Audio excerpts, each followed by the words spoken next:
vaší přítomností a tím, že jsme se mohli sejít na tak krásné místě, protože děkujeme pořád té možnosti, že to můžeme mít právě tady, to znamená škole Caritas, a my za to děkujeme, že to tady může být.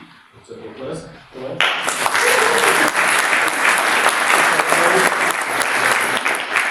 A ještě než řeknu cokoliv, tak poprosíme Johna, aby zaproupil na šofa. Okay. Ve jménu Ješua. Amen.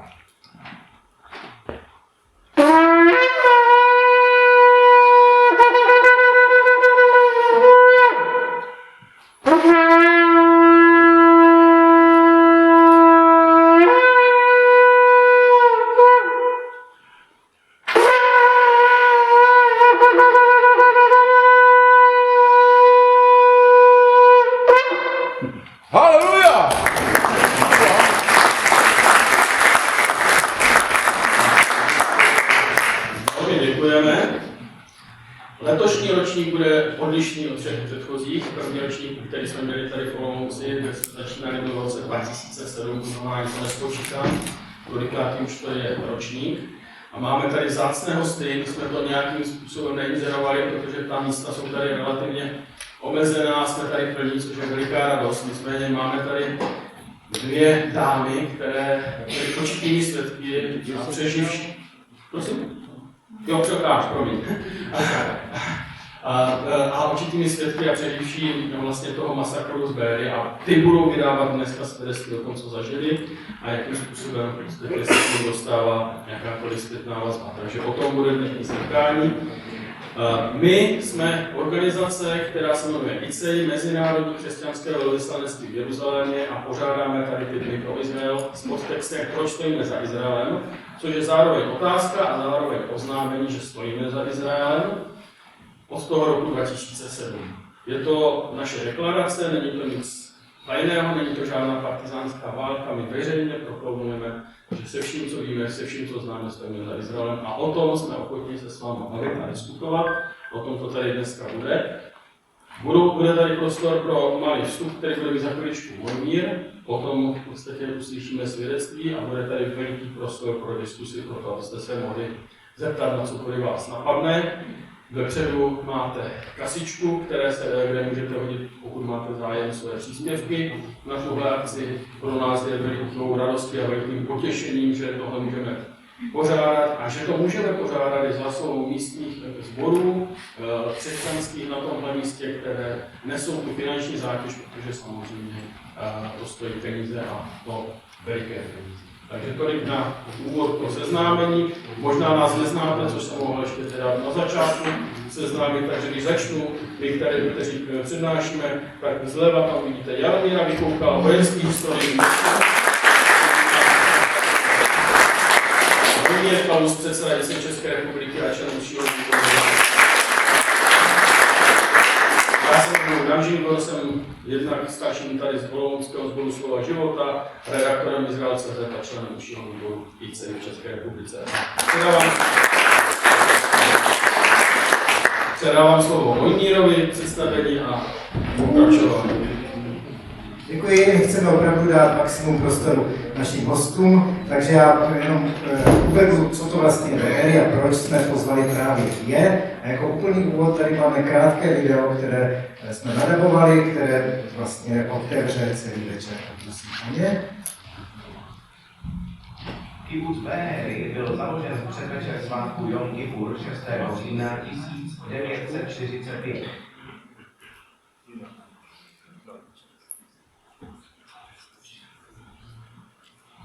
Kibuc Béry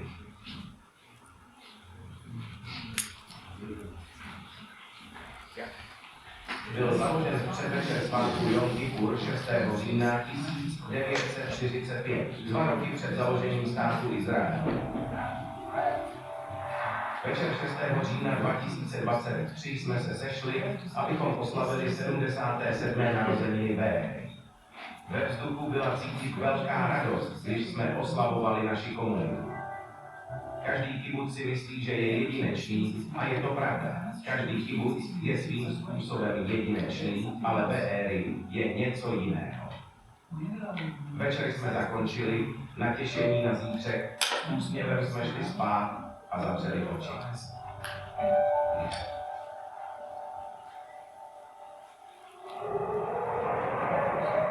Ráno v 6 hodin 30 minut nás probudily podivné zvuky. Do našeho kibucu pronikly stovky teroristů, kteří nás vraždili a zapalovali. Starší ženy a děti unesené. Nepředstavitelné hrůzy. V jediném okamžiku se naše nebe změnilo peklo. A my teď místo oslav chodíme na pohřby. Místo narozeninových svíček zapalujeme svíčky na památku. A místo uklízení konfet uklízíme krev svých milovaných. Svět nemohl být s námi, když došlo k těmto krutým zločinům proti lidskosti. Ale svět s námi může nyní být. Doufáme, že se nám podaří rychle obnovit i Béry, abychom mohli jednoho dne opět slavit. My všichni jsme věrní. Teď ještě poprosím o tu prezentaci, kterou krátce budu komentovat.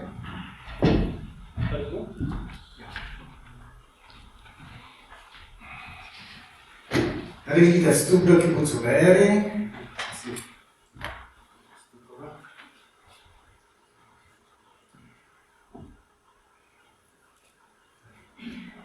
A tady vidíte jeden z mnoha domů, jak to vypadalo. Ten záběr je asi z února, vidíte, že ještě několik měsíců po tom masakru tam ty domy vypadají takto a na nich visí portréty těch, kteří byli zavražděni nebo uneseni. Celý kibuc se přestěhoval, byl evakuován, má zhruba 1100 obyvatel a byl přestěhován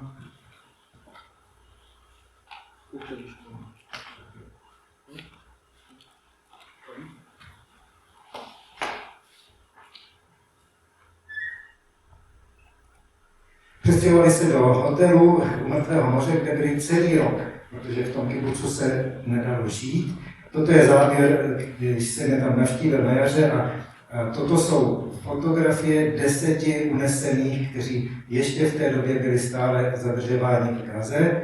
Za ten den 7. října bylo zabito přes 100 obyvatel kibucu, čili přibližně 10%, a 30 jich bylo odvlečeno do zajetí. V rámci toho prvního té dohody o propuštění 20, většinou ženy a děti propustili a 10 jich tam zbývá. Podle současných odhadů už určitě nežijí všichni. Zatím jsou náznaky, že aspoň 3 z nich by ještě mohly být naživí. Po tom roce se kibuc postupně začíná stěhovat, nikoli však do svého původního bydliště, kde je ještě velké množství domů neobyvatelných a hlavně tam chybí infrastruktura, byla zničená škola, školky a další zařízení, takže zejména rodiny s dětmi potřebují ještě nějaké přechodné stanoviště a to se dojednalo v kibucu Chacerin, blízko Berševy, to je ten obrázek, kdy jste mě navštívil před měsícem. Tam bylo vybudováno asi 130 domků pro rodiny, přednost mají rodiny s dětmi, aby děti mohly chodit do školy právě v Chacerin, zatímco ti, kteří mají na starosti obnovu, údržbu a kteří jsou schopni žít v Béry, tak se tam postupně stěhují. V tom kibucu to vypadá teď tak, že místa, která byla poznamenána nejtěžšími boji, se postupně vyklízejí. Tady na té prázdné ploše, kde si stála budova, na tom plotě jsou fotografie těch, kteří právě v té budově byli zavražděni. Takže to místo je stále plné těžkých vzpomínek, ale zároveň se tam pracuje na obnově.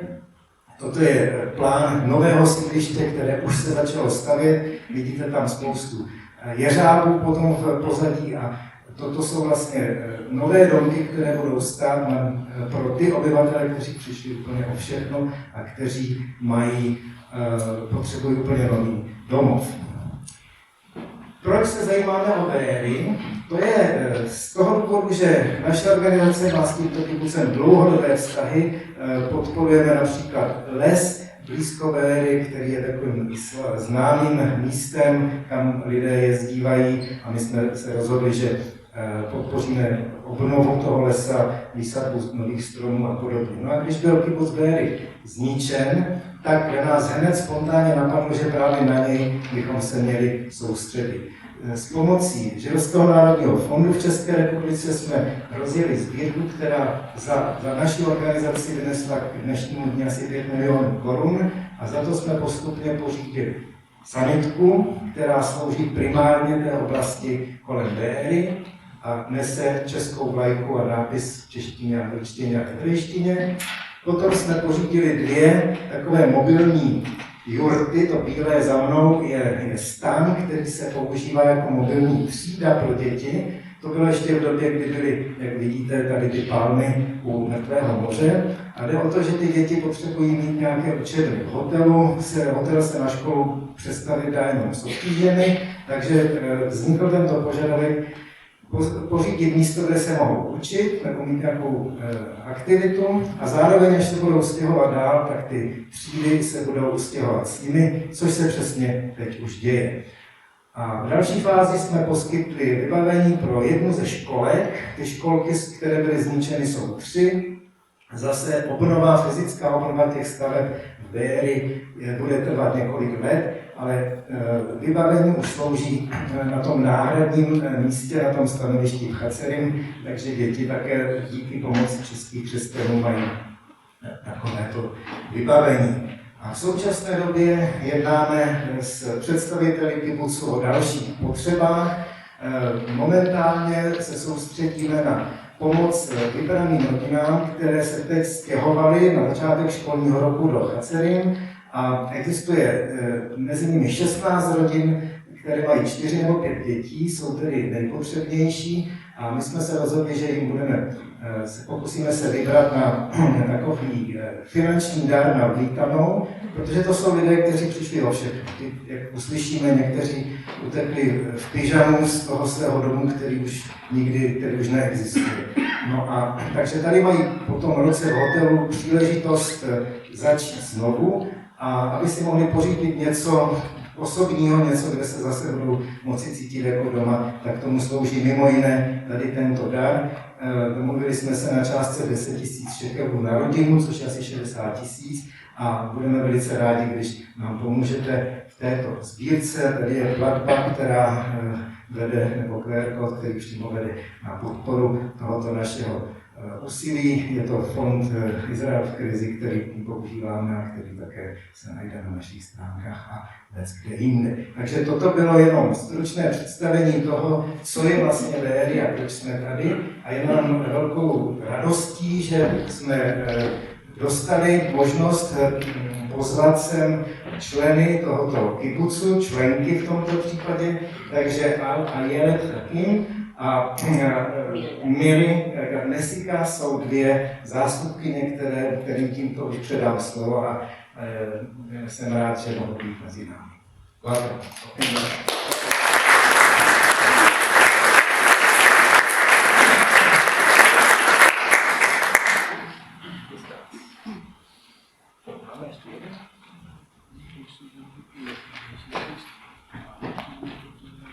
Thank you for inviting me. I'm very excited, and thank you for Mir and Daniel and all the organization for all the help that you've given us after the 7th of October. And I heard today that even before the 7th of October, we are good friends, but we didn't know it. So now we establish our relationship. You want to translate? Děkuji vám za vaše milé přijetí, jsme rádi, že tady můžeme být a také děkuji organizátorům, organizaci. Ani jsem nevěděla, že ten vztah z Béry je vlastně starší než od toho loňského roku a v každém případě jsme rádi, teď jsme se vlastně poprvé poznali osobně, že tady můžeme být.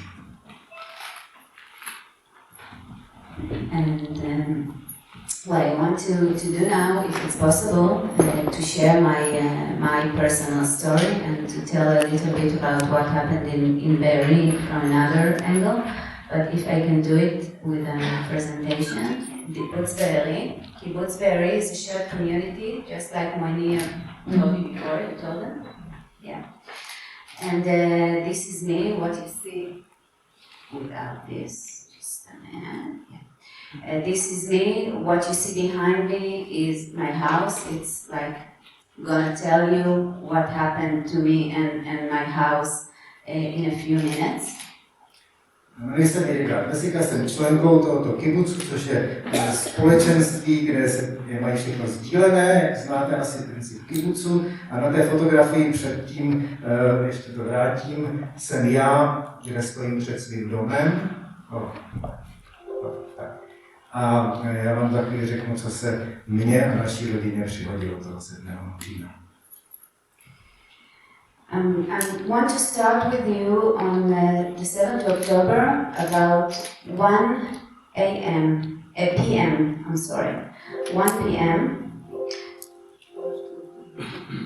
In 1 p.m.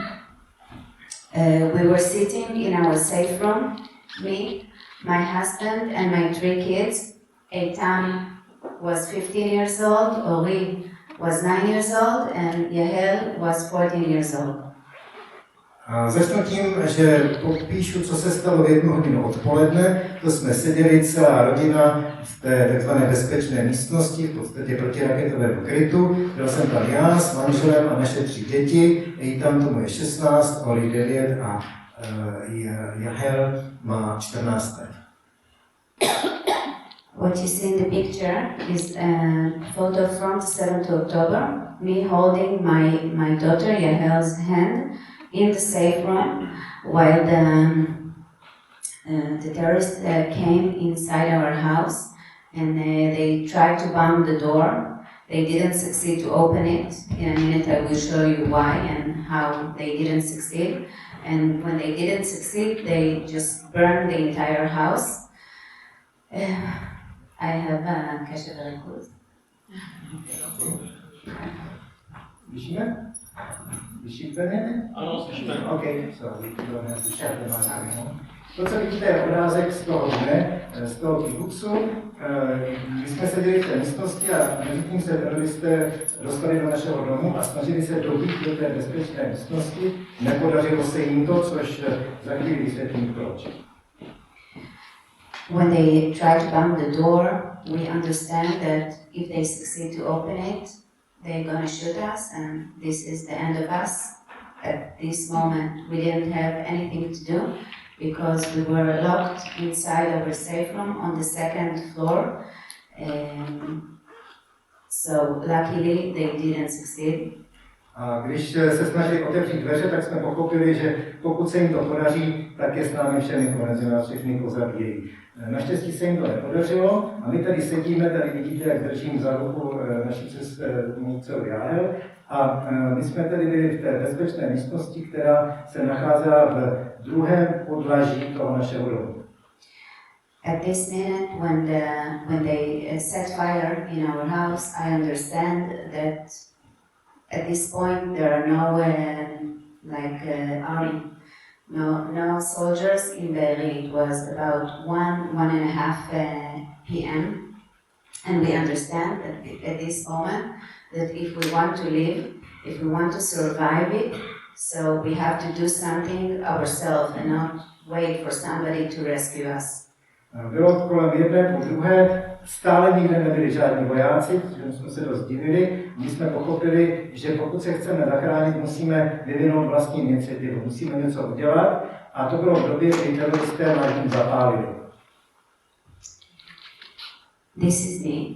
I was born and raised in Kibbutz Be'eri, and it wasn't the first time that I understand that if I want to get something or to do something, I have to do it by myself.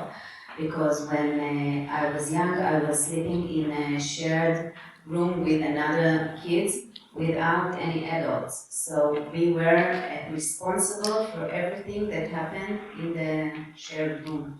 To je moje fotografie, já jsem se v Kibbutzu Be'eri narodila a už v velice útlém věku jsem pochopila, že pokud chci něčeho dosáhnout, musím se o to sama postarat. My jsme tehdy bydleli v takových společných, spávali jsme v společných noclehárnách, kde jsme tedy byli bez rodičů.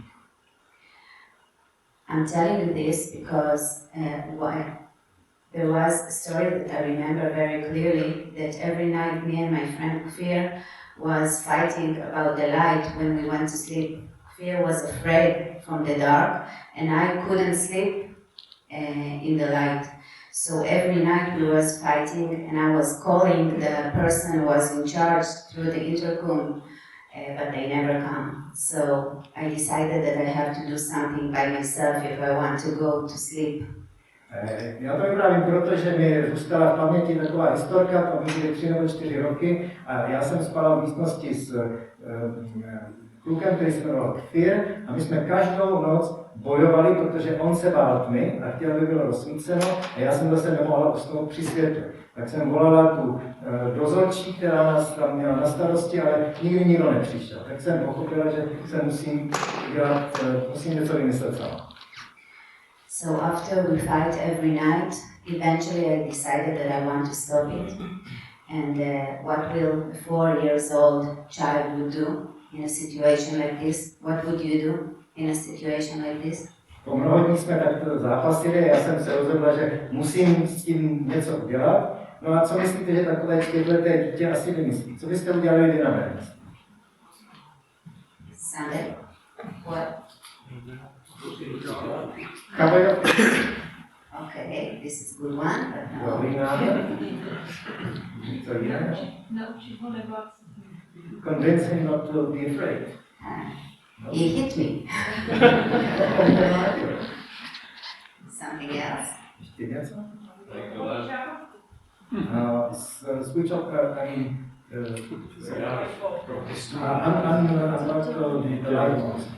You're close. Jste blízko.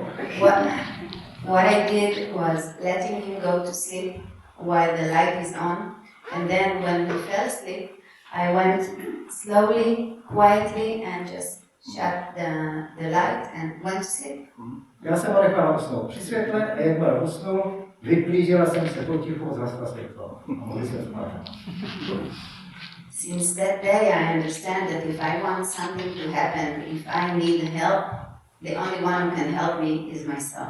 Tehdy jsem pochopila, že když chci něčeho dosáhnout, když potřebuji pomoc, tak jediný, na koho se můžu spolehnout, jsem já sám.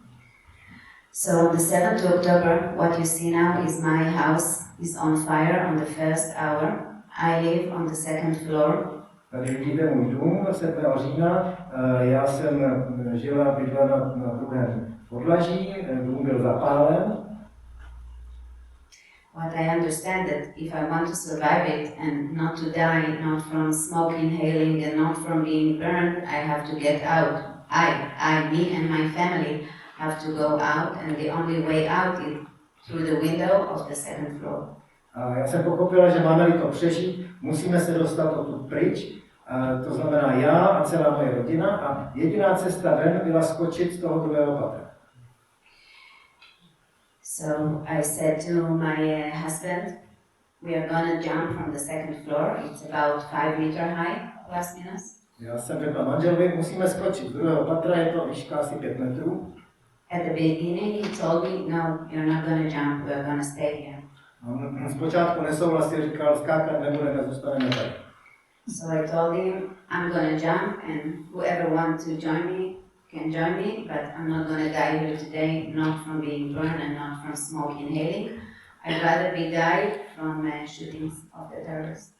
A já jsem teda řekla, kdo já skočím a kdo chce za mnou, tak ať skočí taky, ale já nehodlám zemřít tady následkem inhalace kouře nebo být upálená, to radši, ať mě zastřelí teroristi. So we understand that I'm very serious, so we said, okay, we will jump, but not now. Tak pochopili, že to myslím vážně, tak souhlasila rodina, dobře, skočíme, ale ne teď. So I asked him, okay, the house is on fire, when do you want to jump? No jo, ale dům hoří, a kdy chcete teda skočit? So he told me, I'm sitting near the safe room door. He was sitting here. Já jsem seděla u dveří, Yeah. on seděl tady vedle. He was sitting here, holding the door, and put behind the handle, he put a table and boxes and books, so the handle wouldn't move. Manžel vlastně držel kliku a podstavili ji tady stolkem a nějakými krabicemi, takže se ta klika nedala zmáčknout. Tím se jim podařilo zachránit vlastně. So he said, when the door will be hot, we understand that the fire is here, and then we'll jump. Tak jsme se dohodli, že když poznáme, že dveře jsou horké, znamená to, že požár už došel až k nám a musíme skočit. But he wouldn't have to say anything to me because I was sitting with my face in front of the door, and in a few minutes I just saw all the magnets. You see this? The magnets on the door. It's a steel door. Start to melt all over the door. Nemusel mi nic říkat, já jsem ty dveře pozorovala zblízka a po pár minutách jsem viděla, to jsou ocelové dveře, jak ty magnety na nich se začínají tavit. You can see the door that Eddie was taking a picture of a few days after the 7th of October. Na levé straně vidíte obrázek těch dveří, který udělali o několik dnů později. So when I saw the magnets just melting, I said, it's time, we are gonna jump now. A když jsem viděla, že ty magnety se taví, tak jsem řekla, teď je čas, musíme skočit. What you see over there is the second floor and how high we had to jump. Vidíte tady, z kterého okna jsme museli skákat.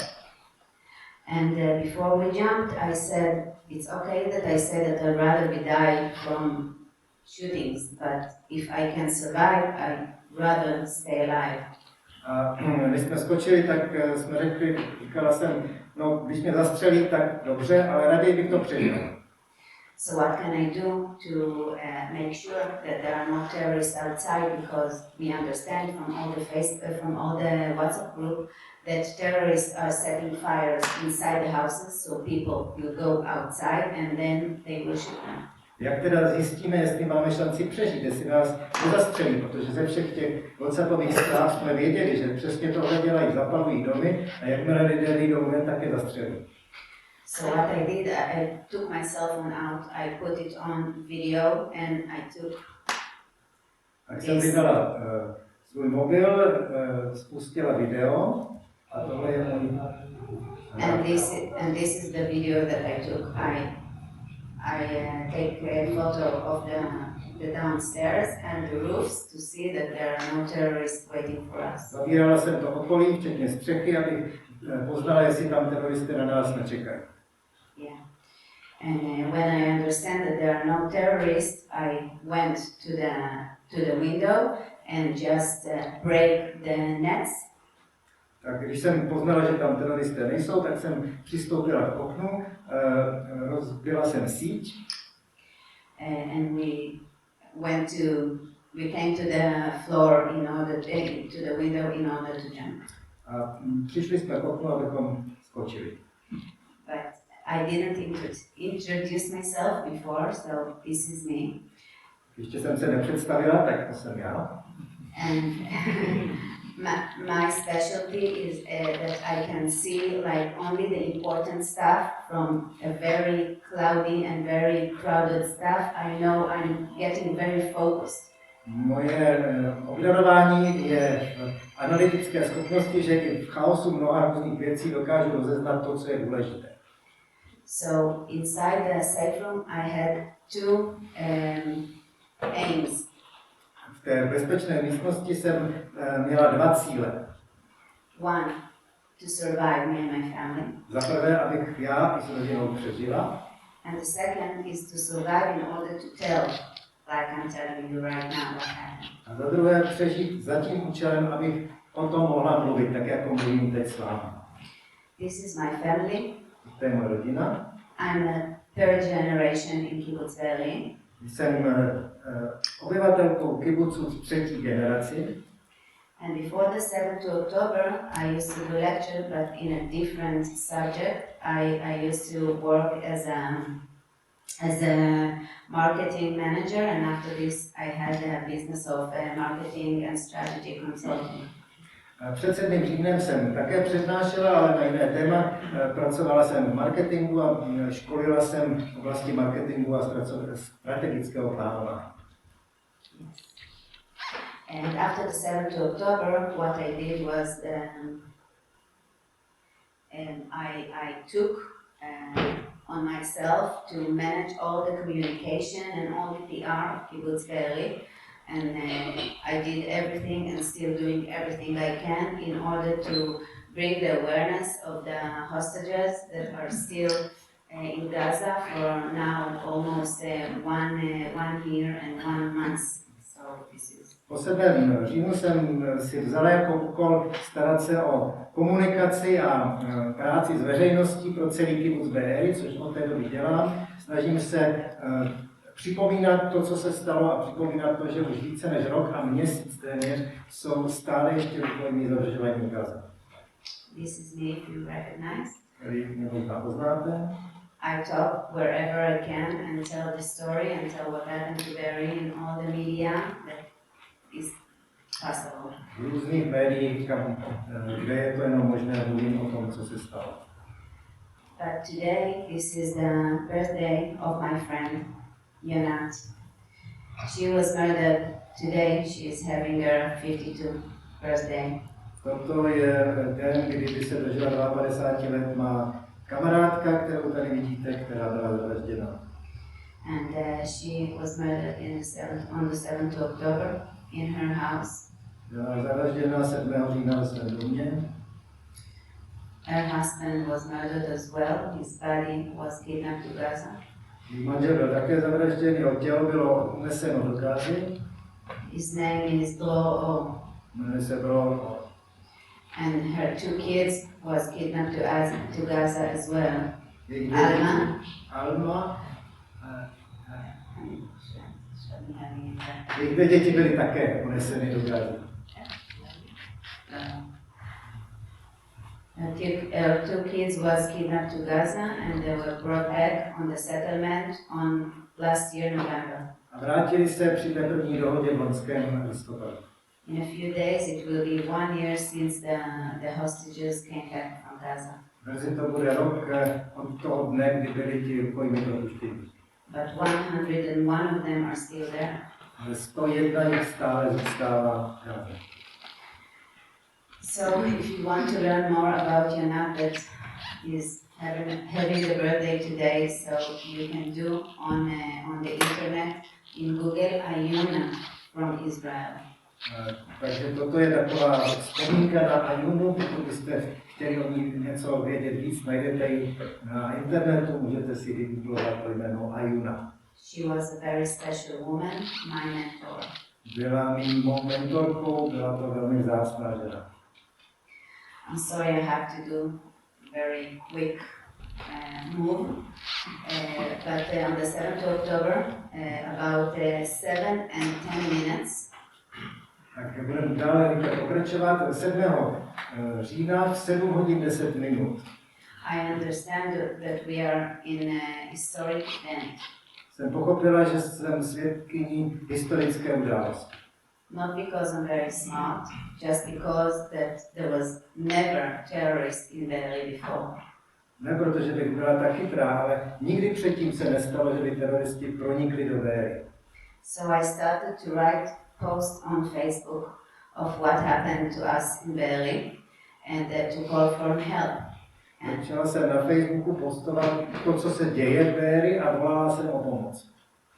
There was thousands of messages that I received that day and thousands of shares, and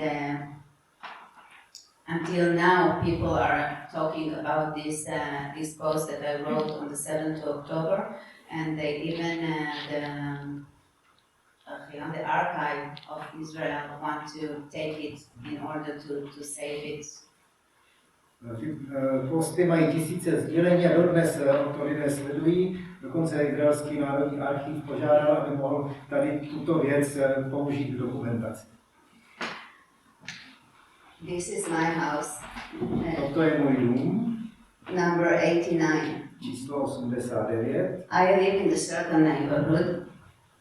Žili jsme v určité čtvrti.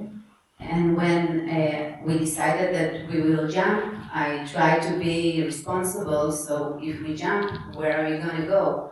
My friend Golan, who lives on house 77, he told us, "Come to us. I'm with a pistol outside. I will cover you."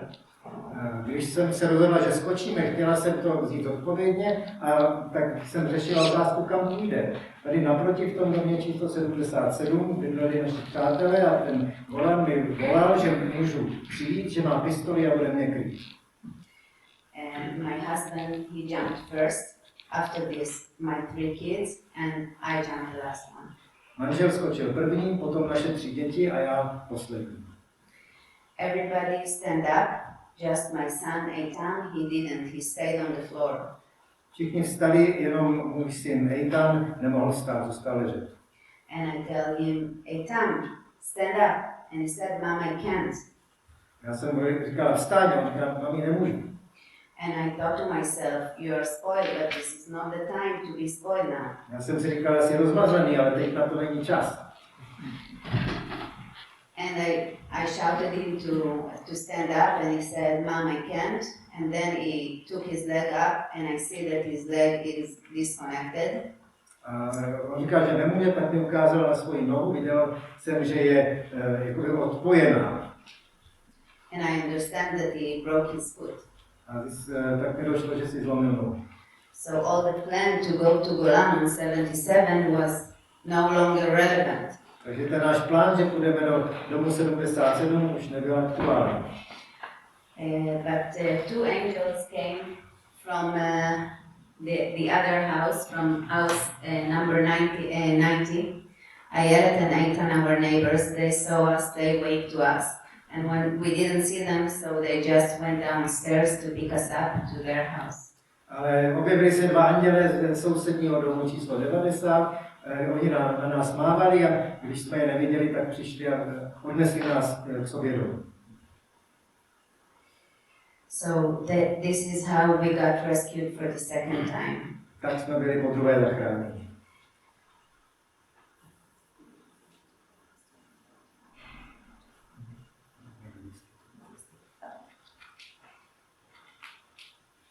So this is some of the things that was written inside the Facebook groups of Kibbutz Be'eri. In every, you don't understand because it's in Hebrew, but in every sentence here people say that there are terrorists in their house. Toto jsou záznamy konverzace WhatsAppové skupiny BRI, a je to v hebrejštině, ale můžu vám říct, že každý jednotlivý post vlastně hovoří o tom, že v jejich domě jsou teroristi. Until the 7th of October was living in Be'eri 1,200 people. So you must understand that like me, there are 200 stories just like mine. A v tom kibucu žilo 1200 lidí, takže si umíte představit, že příběh, který vám vyprávím já, má 1200 dalších verzí. About 7 p.m. we got rescued. The army came, Sayelet Matkal, if you know. They came and took us out of Ayelet and Eitan's house. A v 7 večer přijela armáda, speciální komando a zachránili nás z toho domu, kde jsme se skrývali u Ayelet a Matkal. While we were driving in the rescue car, we saw all the bodies that was just lying on the side of the road, and it was a very, very tough thing to see. Když jsme odjížděli v tom záchranném voze, tak jsme všude kolem viděli mrtvá těla a bylo to opravdu strašná podívaná. We got to the entrance of Be'eri. This picture is not a black and white picture. This is the real picture how Be'eri was looking on the 7th of October. It was all gray. Toto je snímek té vstupní brány a to prosím není černobílá fotografie. Přesně takhle to barevně vypadalo, všechno šedé od toho ohně. Okay, so after many hours of driving in the rescue bus, before that, 2 minutes after we went on the rescue bus, we thought that everything is behind us and we started to breathe. But after 2 minutes, 2 groups of terrorists shoot the bus from both of the side of the bus. A my jsme byli na cestě už v tom záchranném autobuse a už jsme si mysleli, že můžeme vydechnout, že je to za námi, ale za pár minut teroristé zahájili střelbu právě na ten náš autobus z obou stran. So we got to Tel Aviv, and then I tried to take my son to the hospital, and eventually I succeeded to do it. He had the surgery 1 week later, and tomorrow he's having another surgery, but he will be okay. And all my family was succeeded to stay alive. My parents as well, they are standing, this is my parents, they are standing behind their house that was burned as well. The terrorists went on the roof and they shoot RPG on everybody that was in front of their house. So this is how they got saved. Já jsem se vypodařilo dostat syna do nemocnice, kde byl asi po týdnu operován. Zítra ho čeká ještě druhá operace, ale bude v pořádku, ta noha bude v pořádku. Toto jsou moji rodiče, kteří také přežili, stojí před svým vypáleným domem a právě do toho jejich domu přišli teroristi a z prvního patra začali střílet pancérovými pěstky na všechno, co se hýbalo.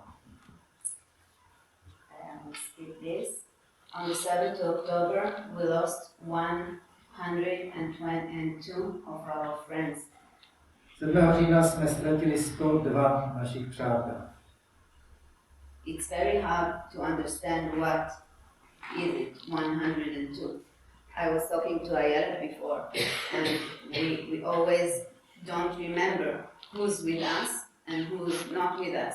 If the person that I'm thinking of, is he alive or did he got murdered? To je velice těžké si vůbec představit, 102 lidí. Bavili jsme se teď s Ayelet, že vlastně my dodnes nevíme, kdo vlastně žije a kdo zahynul. Když si vzpomeneme na někoho z našich přátel, tak nejsme schopni si pamatovat, jestli to přežil. Something that the mind can't digest. To lidská mysl nedokáže zpracovat. This is our friends which are still in Gaza. Toto jsou snímky těch, kteří jsou ještě pořád v Gaze. On the 7th October, 30 of our friends was kidnapped from their houses. 7. října unesli 30 našich spoluobčanů. 20 of them came back on the settlement. 20 z nich se vrátilo v listopadu. And 3 of the 10 that are there, we hope that are still alive. Ohad Benami is one of them, Tal Shon and Elisha Ali. My doufáme, že 3 z nich z těch 10 stále ještě žijí. This is how Shchunat HaKerem in Kibbutz Be'eri looks like from the inside. Takhle to vypadá to naše čtvrť. So you understand these houses cannot be restored. Pochopíte, že tyto domy nelze opravit.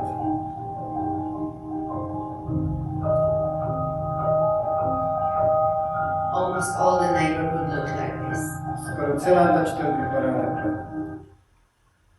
This is my house, was my house. Toto byl můj dům. This is my daughter trying to get up. When Ellie came back 2 days after the 7th of October to Be'eri, took a picture from this angle, and I tried to move the phone because I didn't know where angle did he take the picture from, because my house was made of, all the front was made of wood and there was many green plants. Tady dcera se snaží proniknout dovnitř. Když se manžel po 2 dnech vrátil a udělal snímek z tohoto úhlu, tak já jsem pořád otáčela ten telefon a nevěděla jsem, z jakého úhlu to je focené, nemohla jsem to poznat, protože přední část našeho domu byla zavřená, byla tam spousta rostlin. And this is how my house looked from the inside. Takhle to vypadalo uvnitř. Nothing left. The terrorists came with very strong materials of setting fire, so everything, we didn't nothing remained. We lost everything. Nic nezůstalo. Teroristi přišli s velice vysoce hořlavou látkou, takže všechno schořelo, nic tam nezbylo. We lived in the hotel in the Dead Sea where you took the pictures before. For about 4 months, we celebrated the 16th birthday of my son in the room at the hotel. So at this point, we need to say thank you for all the people who donated for us, for having, like, I can't use the word good time, but just pleasant stay because it was very difficult for us. Tady to je snímek v tom hotelu Mrtvého moře, kde jsme strávili asi 4 měsíce. Tady slavíme narozeniny 16. syna v hotelovém pokoji. A na tomto místě bych vám chtěla poděkovat za všechnu vaši podporu a pomoc, kterou jste nám poskytli a poskytujete.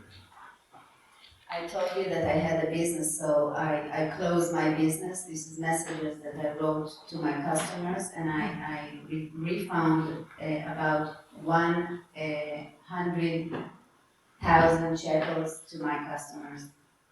Já jsem měla firmu předtím, ale tu jsem uzavřela. Tady jsou moje oznámení klientům a vrátila jsem jim asi 100 000 šekelů, které už jsem jim vlastně dlužila díky tomu. And since then until now, that's all I do. I'm doing the communication and the explaining of what happened in Berlin. A od té doby nedělám nic jiného, než to, co právě teď. Starám se o komunikaci a vyprávím, co se stalo v Berlíně. This is the first picture that I took after we left the hotel. The first time after 4 months that we cook meal for us. Tento obrázek zachycuje okamžik, kdy jsme se poprvé mohli z hotelu dostat někam jinam a poprvé jsme zase vařili. This is not, you have to understand that this small thing is very meaningful. Musíte pochopit, že i takové drobnosti mají pro nás velký význam.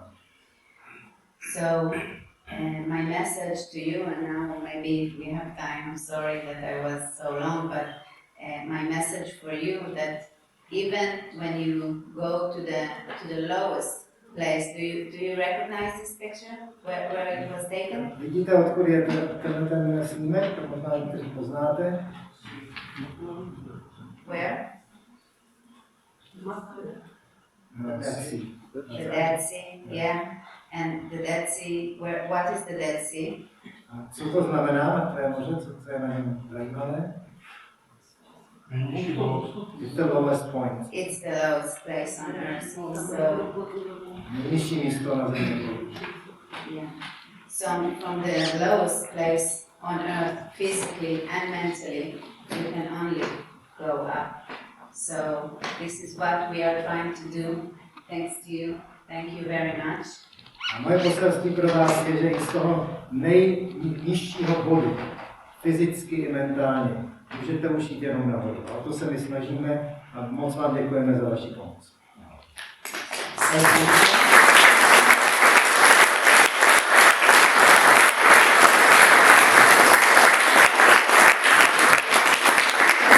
If you want to follow me on TikTok, Instagram, this one is Facebook, or to write me something to the WhatsApp. So you Tady can. máte odkazy, pokud mě chcete sledovat na TikToku, na Facebooku, na WhatsAppu.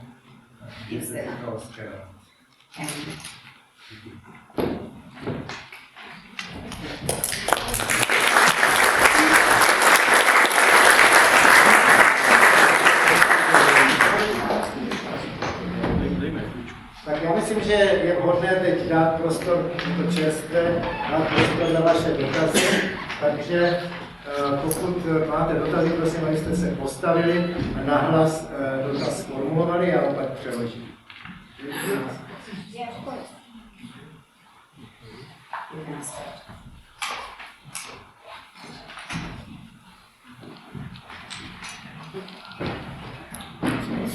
Před úvodu jste řekla, že jste byli v místnosti, která byla zesílená. To znamená, že jste s tím počítali, že můžete být napadeni. You mentioned at the beginning that you were in your safe room. So what does it mean? Did you kind of expect that you would be invaded, would be attacked? Takže i přesto, jako jste byli natolik odvážní, že jste zůstali v podstatě ve své obci a čekali, až teda dojde k takovéhle situaci. So you were basically waiting in your own home and village, waiting for something like that to happen? You want to say? Me personally, of course not. Maybe I will tell what you think. Of course not. We were used to missiles only. Okay, there was never. I told you that on 7 and 10 minutes, I understand that this is an historic event, situation, because there were never terrorists in Berlin. Já jsem to rozhodně nečekala a nikdo z nás, pokud vím. My jsme byli zvyklí na rakety, proto k tomu byly ty bezpečné zesílené místnosti jako protiraketové kryty, kam se uchýlili vždycky, když byl alarm. Ale proto jsem říkala, že v 7 hodin 10 minut mi došlo, že je to cosi historického, protože nikdy teroristi nepronikli dovnitř. The safe room was built for rockets only, not for terrorist attack. Ta bezpečná místnost byla vybudována na ochranu proti raketám. There's something you must understand about the kibbutz Be'eri. It's very close to Gaza Strip. I've been living in kibbutz Be'eri for 56 years. Potřeba, abyste rozuměli, kde se kibbutz Be'eri nachází, je velice blízko k hranicím s pásmem Gazy. Já tam žiju 56 let. In Yom Kippur War, I don't know if you know the war or the name, I was 5.5 years old, and as a young child, I was in a bomb shelter. Když vypukla jomkipurská válka, možná to někomu z vás něco říká, mě bylo 5,5 roku a já jsem tehdy musela jít do protiraketového krytu. 25 years ago, when my oldest son was 5.5 years old, the bombs from Gaza Strip started coming. Před 25 lety, když mému synovi bylo 5,5 roku, začaly létat rakety z pásma Gazy. So we've been living with the threat of the bombs from Gaza Strip for 25 years. Žijeme s tou hrozbou raket z Gazy už 25 let. So the safe room in our house was built against bombs attack. Takže tyto zabezpečené místnosti byly postaveny, aby nás chránili právě před těmi raketami. We didn't think or expect anything like the 7th of October to happen. My jsme nikdy nečekali a nedovedli jsme si představit, že by se něco takového mohlo stát. But on the 7th of October, 6:30 in the morning, the sirens started. 7. října v 6:30 ráno se rozezněly sirény. So we went into the safe room like we usually do. Takže jsme šli do těch bezpečných místností jako vždycky. And we stayed there for 10 minutes like they ordered us to do. A zůstali jsme tam po 10 minut, což je pravidlo. But it didn't end. It kept on going and going. Jenže to nekončilo, ta střelba pokračovala stále dál. And at about 7:10 in the morning, we started getting WhatsApp messages from the kibbutz groups. A asi v 7:10 jsme začali na WhatsApp dostávat zprávy z té naší skupiny kibbutzové, telling us we have to stay in the safe room and not go out because there are terrorists on the kibbutz. a říkali nám, že nemáme opouštět ty bezpečné místnosti, protože po kibbucu se pohybují teroristé. So that's why we were in the safe room. Proto jsme tam byli. I want to add something. Ještě něco dodám? On the 7th of October, there were more than 500 terrorists in Kibbutz Be'eri that penetrated Kibbutz Be'eri, and no army to help us deal with them. We were on ourselves. 7. října proniklo jenom do našeho kibbucu 500 teroristů a nebyla nikde ani jediný voják, který by nás chránil. Byli jsme na to sami. Jaké je vaše vysvětlení, vaše osobní vysvětlení, proč armáda a vláda nebyly na to připraveny? What is your personal explanation of why the army and ultimately the government was not ready? We asked him that same question over and over again, and we didn't get an answer yet. Tuto otázku si klademe znovu a znovu a zatím nemáme odpověď.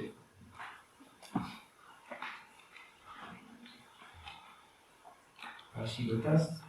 Jak se po této zkušenosti díváte na to rozhodnutí Ariela Šarona před asi 30 lety stáhnout se z pásma Gazy a přenechat je teda Palestincům, aby si tam hospodařili po své?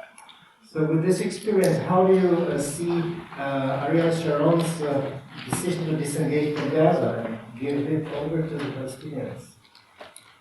I think it was the right decision.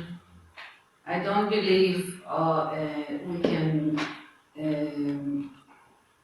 I don't believe in living in a place where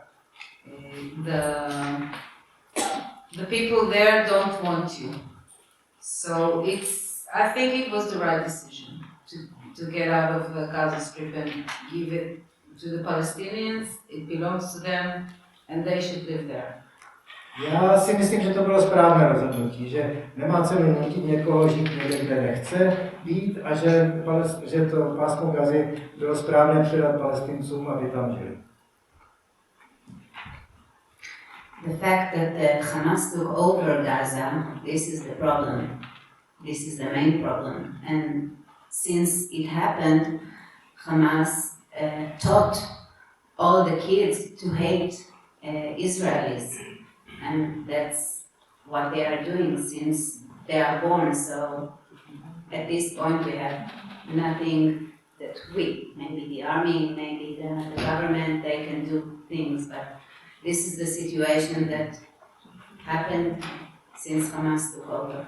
Problém je, když se Hamas zmocnil vlády v Gaze a od té doby mimo jiné cvičí, říká svým dětem, aby nás nenáviděli.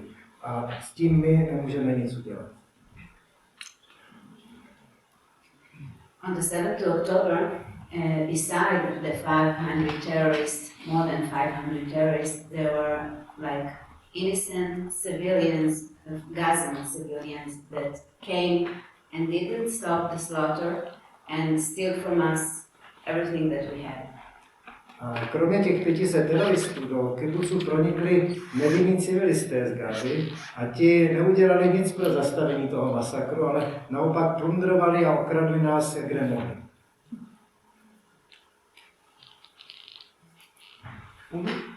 Když jste byli všichni vojáci, jak ženy, tak muži, tak proč teda už jako se dodávku jste neměli rifle jako zbraně?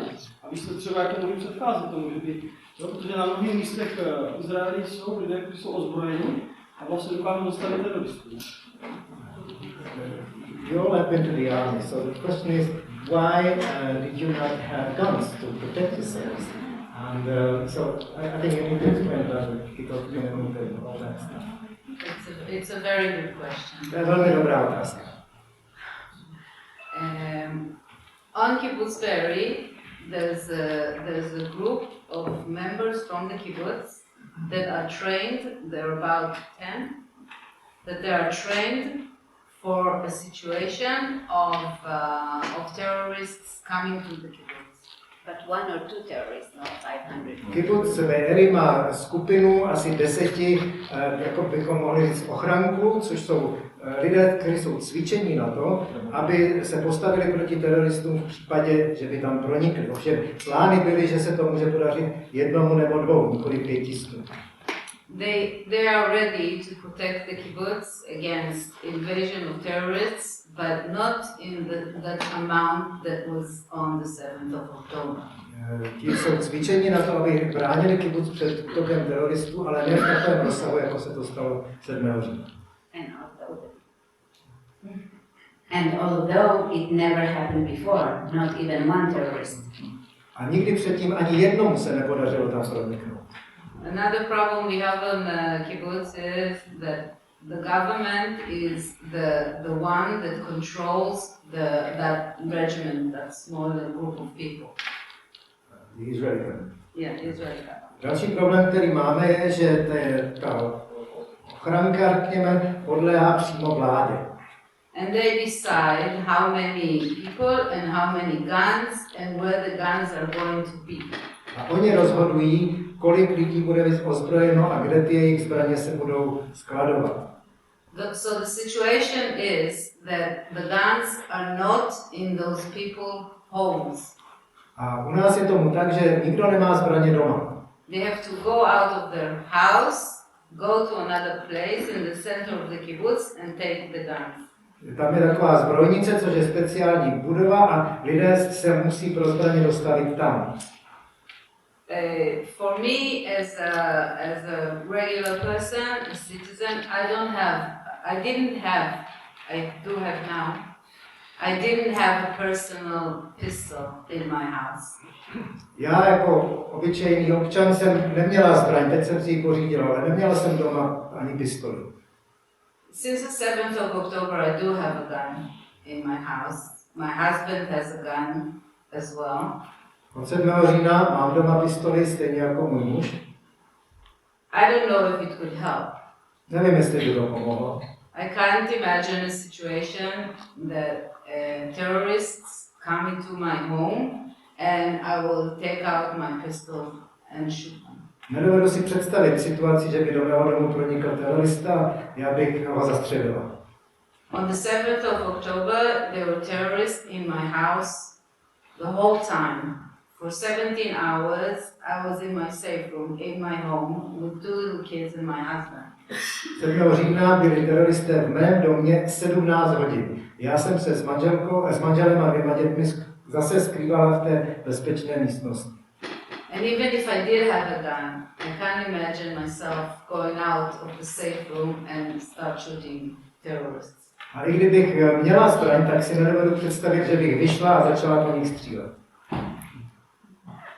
Ještě teda otázka, když potom přijel Sajad, kolik těch teroristů eliminovalo, jak to bylo rychle? So when finally the army and Sayed arrived, how many terrorists did they eliminate and how fast did they go? Sayed Matkal was a little group. I mean, one of many soldiers that came. There was Sayed Matkal, there was Shadag, there was Tzanchanim, there was many groups. I mean, it took them about 2 days, more than 2 days to clear Be'eri, maybe 3 days. The last survivor came out from Be'eri after 72 hours. Těch vojenských skupin, které se na tom podílely, bylo víc a zhruba 2 dny jim trvalo, než ten kibuc vyčistili. Poslední lidé byli zachráněni z kibucu po 72 hodinách. For me, my family and I, we went into the safe room at 6:30 in the morning, and the soldiers came to us at 1 at night. My jsme vstoupili do té místnosti v 6:30 ráno a vojáci k nám se dostali v 1 hodinu v noci.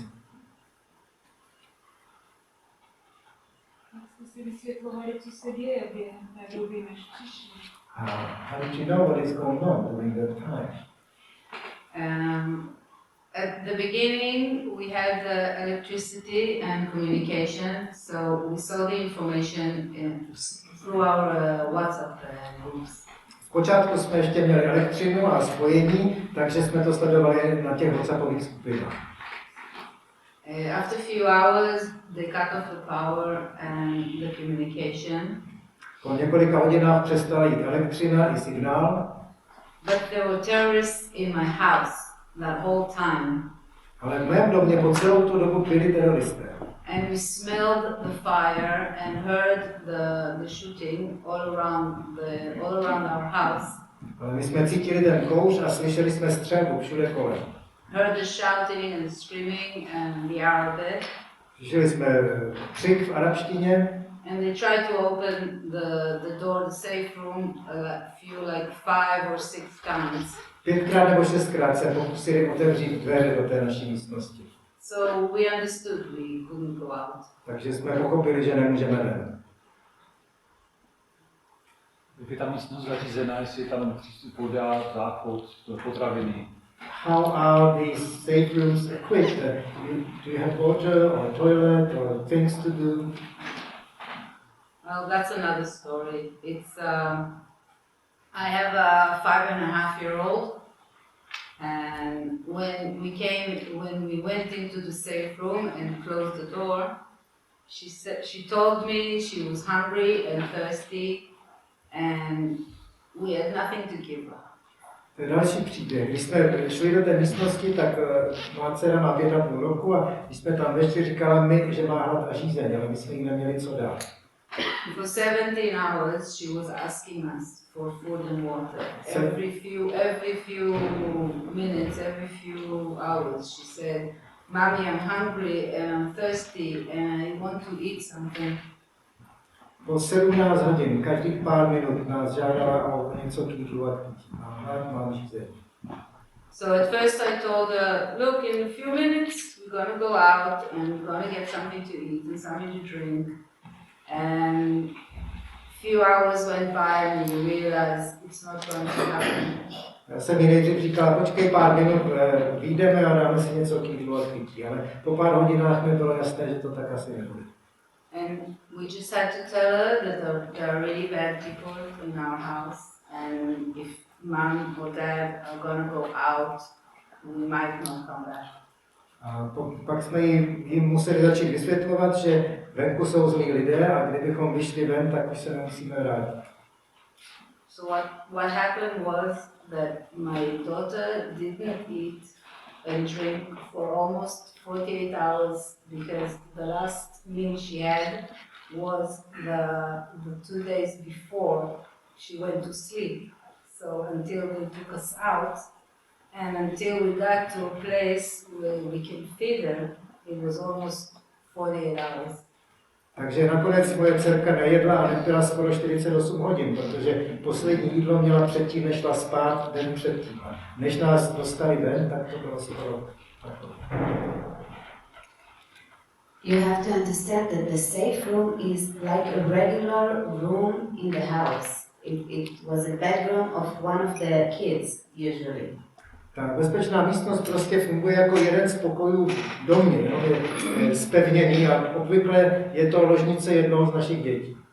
It wasn't like a bomb shelter that you put food and water inside. It's just a regular room because we used to go for 1 or 2 minutes and then leave when the bombs goes on. To není vybavený jako regulární kryt, kde máte zásoby vody a jídla a tak dále. My jsme tam vždycky šli na pár minut a pak jsme zase vyšli ven. The safe room is not built for a terrorist attack. The window and the door are on different sides.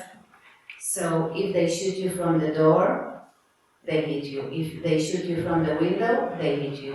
Other way, you are not safe in the safe room when terrorists attack with guns. Ta místnost není stavěná na obranu proti takovému teroristickému útoku. Oni vás mohou trefit, když střílejí oknem nebo dveřmi, prostě vás trefí, to je jenom proti těm raketám. I have to add that we didn't go to the toilet as well, so we did what we had to do in the safe room. No, taky jsme nemohli jít na záchod, takže potřebu jsme museli vykonat v té místnosti, tak jak to šlo.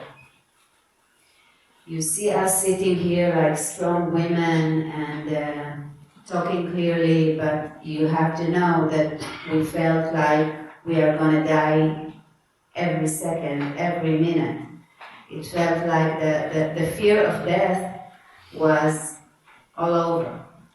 Možná vám připadáme jako, že jsme silné ženy, že tady o tom tak klidně rozprávíme, ale mohu vám říct, že my jsme každou vteřinu, každou minutu jsme čekali, že můžeme zahynout. Ten strach ze smrti byl velice silný.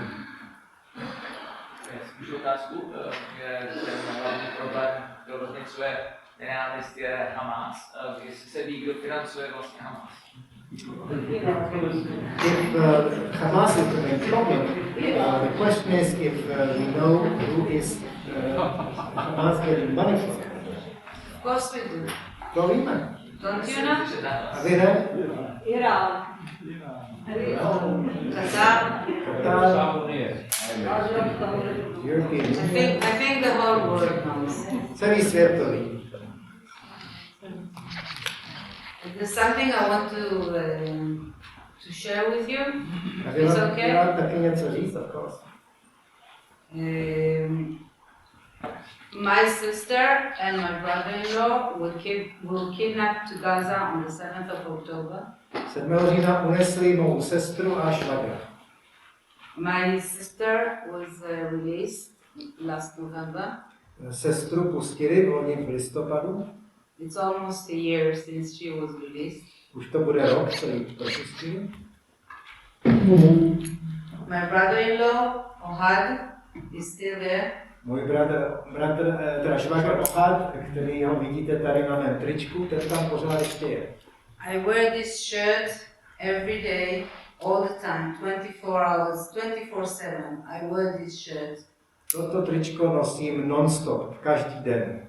So, to remind myself and to try and show and remind everybody else to see me, Abych si připomínala a připomínala to také každému, kdo mě vidí, that he's still there with another 100 hostages that are still in Gaza. že on a ještě 100 dalších je stále zadržováno v Gaze. I have this sign, this small sign of the hostages, which I wear all the time as well. Tady tyto žluté stužky jsou takovým symbolem těch unesených, to nosím taky stále na sobě. This necklace that says, my heart is hostage in Gaza. A tady tento náhrdelník má podobu vojenské psí známky a je na něm napsáno, moje srdce je uneseno do Gaza. And on the back of my shirt, a big sign as well. Na zadní straně je taky ta velká stužka. All I want is everybody in the world to remember there are still 101 hostages in Gaza, and what I think we need to do, the whole world, not just Israel, is to let those people go. Já chci jediné, aby celý svět věděl, že jsou tam stále zadržováni rukojmí a že to, co je potřeba udělat, a to nejenom my v Izraeli, celý svět, by se měl zasadit o to, aby byli propuštěni. Thank you.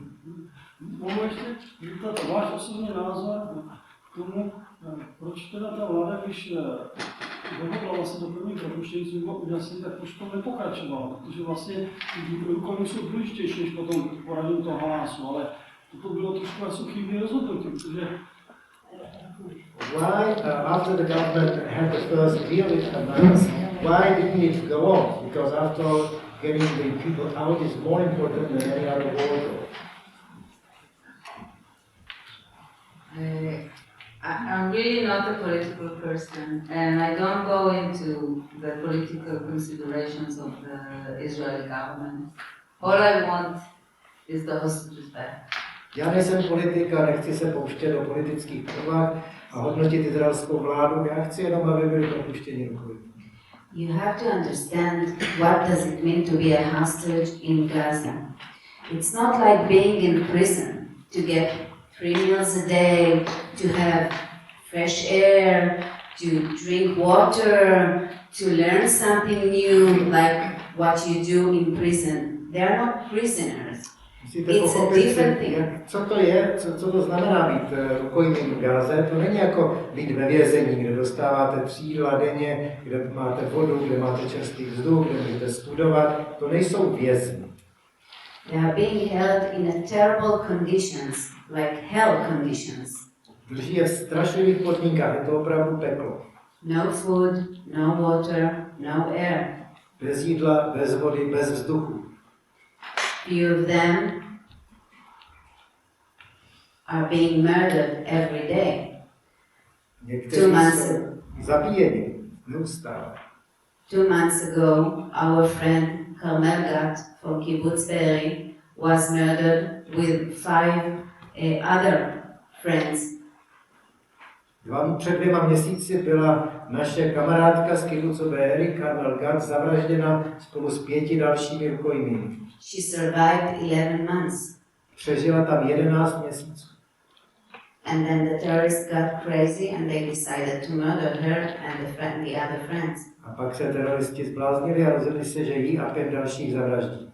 It's not a place to live in, it's not a place to stay in, they are dying there. To je místo, kde se nedá přežít, ti lidé tam umírají. Think if it was somebody from your family, what would you do? Pomyslete, kdyby to byl někdo z vaší rodiny, co byste dělali? Ohad's birthday is on the 24th of December. Ohad, můj švagr má narozeniny 24. prosince. Christmas Eve. Štědrý den. Next Christmas Eve, it will be the second time that we are mentioning Ohad's birthday while he's still in Gaza. Letos to budou druhé Vánoce, kdy si připomínáme Ohada, který je stále ještě v Gaze. One of the reasons that I travel the world and talk to people is to ask for your help. A jeden z důvodů, proč cestujeme po světě a mluvíme k lidem, je, že vás chceme požádat o pomoc. I know that if all of us got together all over the world, it will help to bring them back. Věřím, že když se všichni na světě na tomto shodneme, že je pomůžeme dostat ven. Já jsem se chtěl zeptat, určitě je to hrozná událost, ale jak to změnilo společnost izraelskou, že předtím to byl rozhádaný stát, sami volby opakovaně, a jestli to stmelilo Izrael a přiblížilo je to k Bohu. Já tam nežiju a jsem jenom tady, jo? Jestli oni sami jako jsou blíž k Bohu a jestli je to stmelilo teďka. The question is, if this terrible event, how did it change Israeli society? We are aware of the protests before, the demonstrations. Are they more united now? And can you say that it drew them closer to God?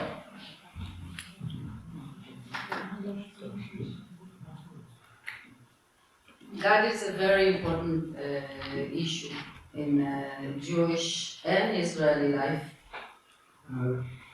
God. God is No. Bůh je v židovském a izraelském životě velmi důležitý. My house was invaded by terrorists and was very, well, invasion is the word to describe it. Můj dům se stal obětí invaze, to je slovo, které to vystihuje. I have a mezuzah. Já mám mezuzu, to je taková ta krabička na dveřích, na veřejných. On every door in my house. Na každých dveřích ve svém domě mám mezuzu. So religious people say that my family and I were saved in the help of God. Věřící lidé řeknou, že Bůh nás ochránil, mě a moji rodinu. I have faith, but I have faith in myself. Já mám víru, ale věřím sobě. I have faith in the Israeli society as well. Mám víru i v izraelskou společnost. I believe we are strong, and I believe we will overcome this terrible event that happened to us together. Věřím, že jsme silní a že tu strašlivou zkušenost společně překonáme. Some of us with the help of God, and some of us with the help of each other. Někteří s pomocí Boží, někteří s pomocí jednoho druhého.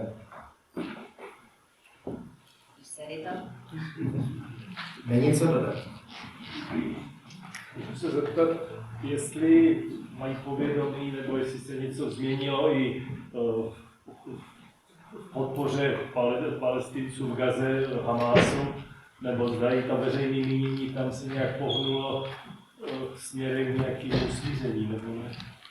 Do you have any knowledge about a change in the Palestinian society in Gaza, if the support for Hamas is still strong, or if there has been some change in opinion, shift? I'm sorry, but no, I have no idea. No. O tom bohužel nic nevím.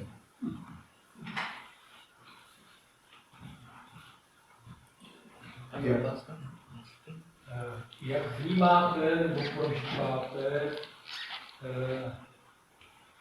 pro palestinské demonstrace po celém světě převážně mladých? How do you see many pro-Palestinian demonstrations all over the world and Europe, mainly by young people?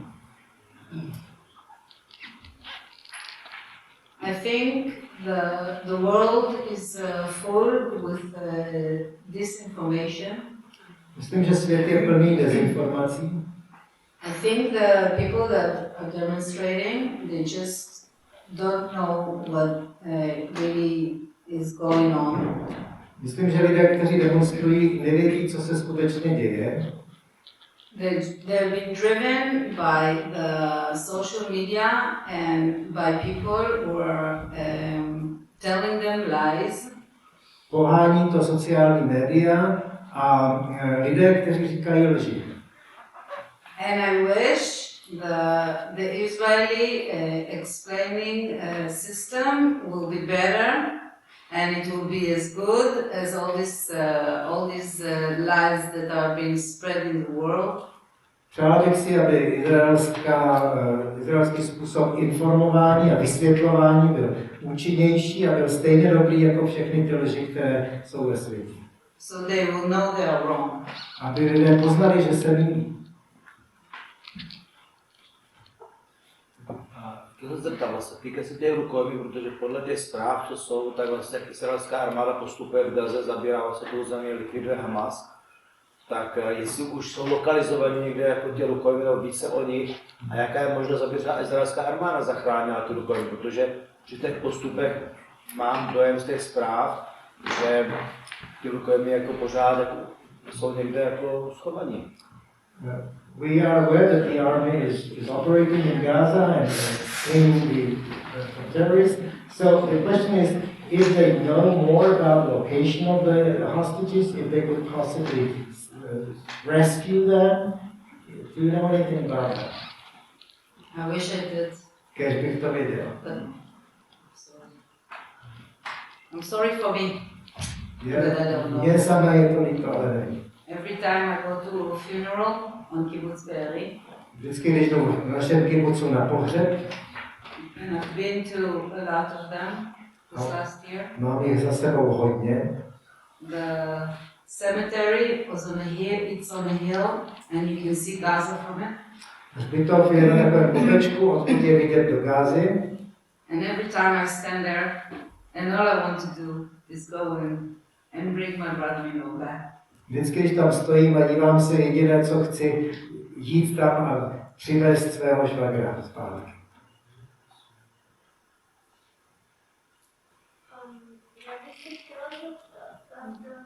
Já se v tom moc nevyznám, ale chci se zeptat, jestli tady mohli objevit dezinformací ohledně té Palestiny a tak já se chci zeptat, jaké máte konkrétně na mysli dezinformace, protože já si pod tím nemám moc co představit, protože samozřejmě já to nepoznám, co je dobře, co je správně, co říkají média dobře a špatně, takže bych si moc co považujete za tu dezinformaci. You mentioned disinformation. Could you be more specific?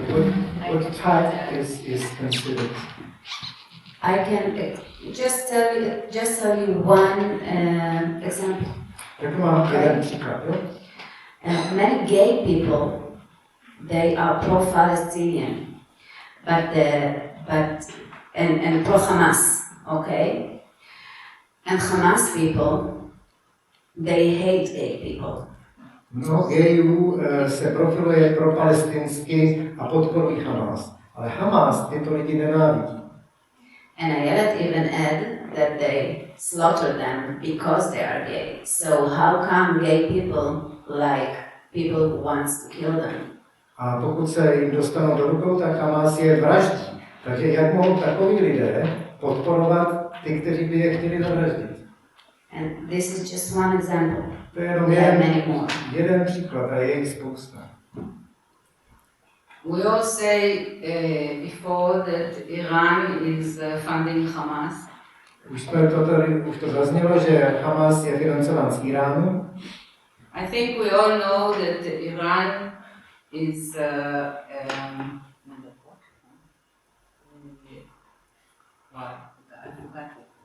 Just decree. Okay. I'll say it a simple way. Put down women. My všichni víme, že Irán potlačuje ženy. Pro-Palestinians, they say that Israel is bad and Palestinian, Gaza and Iran are good. Pro palestinské ženy tvrdí, že Izrael je špatný a Palestinci, Hamas a Irán jsou dobří. I guess it's not disinformation. I guess it's how you want to live your life. If you want to live your life in a free democratic country, or if you want to live your life in Iran. To není otázka desinformace, ale otázka je, zda chcete žít ve svobodné demokratické zemi, anebo chcete žít v depresi v Iránu. Opresivním režimu.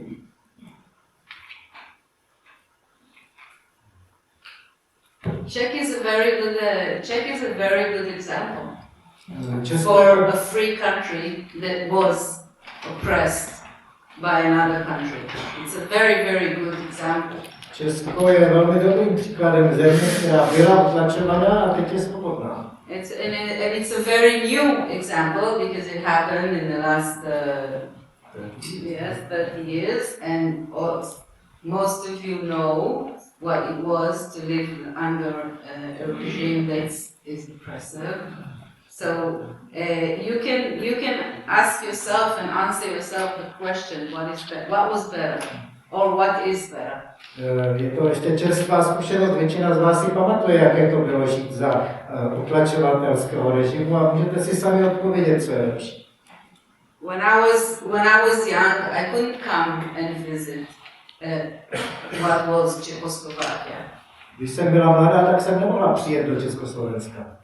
And now I'm here because you are free. A teď jsem mohla, protože jste svobodní. Jedna taková otázka mě zajímala, že se tady Daniela Žumbera ten CZ, a jaká paralela s 6. říjnem 1973, že se trošku ta vláda nepoučila z toho, co se tehdy stalo, protože oni měli ty informace, jo, a tam bylo trošku selhání zpravodajských služeb, ale teď ty děvčata, co byly té zpravodajské skupiny, která potvrzovala tam něco děje, tak oni to neefektovali, takže jaký z toho budou jako padat důsledky, kteří to měli. There seems to be a parallel between the People War exactly 50 years back when Israel also did not heed the warnings. And we know that these observer girls were actually reporting something unusual and it was ignored. So what is the consequence? What is the lesson from it? You know, when we were sitting in our safe room, we said the same thing. It's Yom Kippur all over again. Přesně to jsme si říkali, když jsme seděli v té místnosti. To je zase jako Jom Kippur. Now we compare it to what happened, the massacre. We compare it to the Holocaust. Teď to, co se stalo, ten masakr, ten přirovnáváme k holokaustu. But the first conclusion we drew was that the army wasn't there. Ale to první, co jsme viděli, bylo, že armáda chybí, že tam není. I can't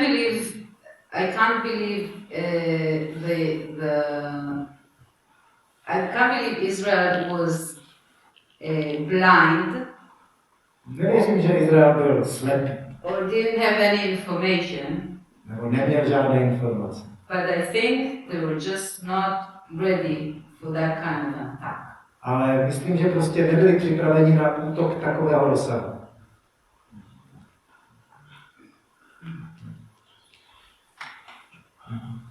Tak dáme poslední, třeba 2 otázky. Já tady, jestli máte navíc tričko, že se modlíme za propuštění těch důchodních, tak ani to ještě T-shirt because they have been praying for the release of the hostages.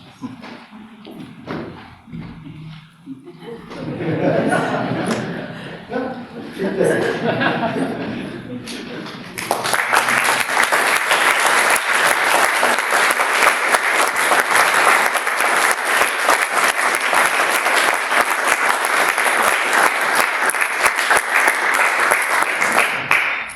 Skoro bych řekl, že to byla vhodná tečka. I think it seems like fine conclusion. You want to say something? I just want to thank you all. Thank you for having us here. Thank you for supporting us. And thank all of you for coming and asking those very, very important questions. Thank you. Já vám chci všem poděkovat za to, že jsme tady mohli být, za organizaci a za všechny ty výborné otázky. Děkuji.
Tak, děkujeme teda, budeme se těšit příští rok na další setkání.